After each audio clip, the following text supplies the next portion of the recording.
Bonjour à tous. Le choix d'un courtier est une étape très importante quand on commence à investir. En effet, il existe de nombreuses options et donc choisir une seule option parmi toutes celles qui existent peut s'avérer un véritable défi. Dans cette vidéo, je vais examiner de plus près DEGIRO, un courtier néerlandais et allemand. J'examinerai ses avantages, ses inconvénients, ses frais, la facilité d'utilisation, la facilité de création d'un compte et la sûreté aussi de l'application. À la fin de la vidéo, tu seras en mesure de décider si Curvo est le courtier qu'il te faut pour investir tes économies. Alors voici les avantages et les inconvénients de Curvo. Les avantages sont qu'il est bon marché, il y a aussi un grand choix d'ETF et il est largement répandu en Europe. Cependant, il ne propose pas de part fractionnée. Il a eu quelques problèmes avec le régulateur et l'application peut être déroutante. Le transfert d'actions est un peu coûteux. DEGIRO n'aide pas non plus à payer tes impôts et DEGIRO possède des frais de connexion, comme on dit. Allons plus en détail sur ces points en commençant par les frais. La structure des frais de DEGIRO varie d'un pays à l'autre, ce qui peut aussi prêter à confusion. Essentiellement, DEGIRO facture deux types de frais.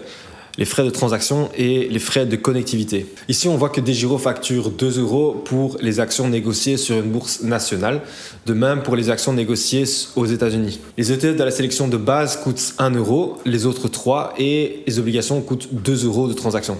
De plus, une particularité de DEGIRO par rapport aux autres courtiers est qu'il facture des frais de connectivité de 2,50 € par bourse par an. Ça signifie que tu dois payer 2,50 € au cours d'une année donnée pour chaque bourse, où tu as acheté ou vendu quelque chose. Cependant, DEGIRO renonce aux frais de connexion pour les échanges à domicile.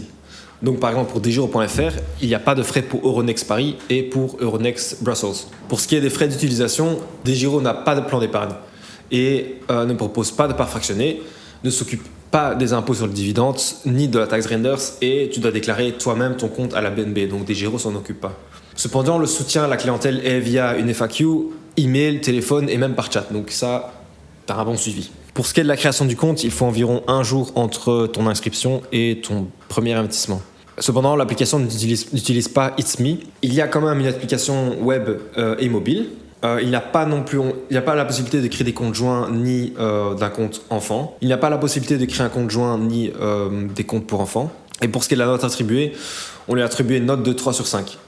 En effet, vu qu'il s'agit purement d'une application de trading, DEGIRO affiche de nombreux détails qui ne sont pas très pertinents pour la plupart des investisseurs, en particulier pour les investisseurs qui achètent et gardent leurs investissements. L'expérience mobile peut donc devenir assez lourde et déroutante et il est assez difficile de trouver les bonnes informations dont tu as besoin pour faire tes investissements. Le design est pas le plus fluide, un peu daté et il existe de nombreuses applications beaucoup mieux conçues.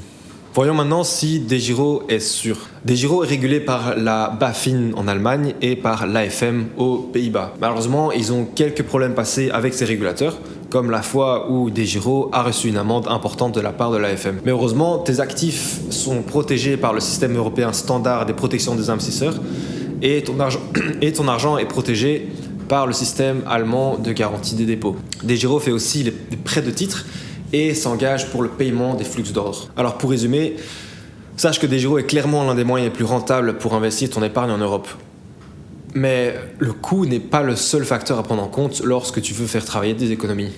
Surtout si l'on considère que DEGIRO a eu des problèmes avec les autorités de régulation et qu'elles pratiquent les prêts de titres et le paiement par le flux d'ordre.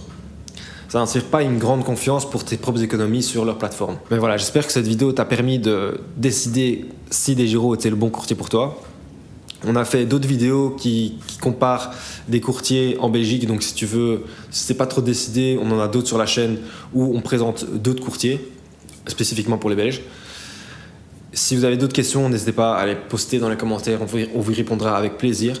Et n'hésitez pas non plus à vous abonner à la chaîne de Curvo si vous aimez tout ce qui est investissement, tout ça. Voilà, à plus.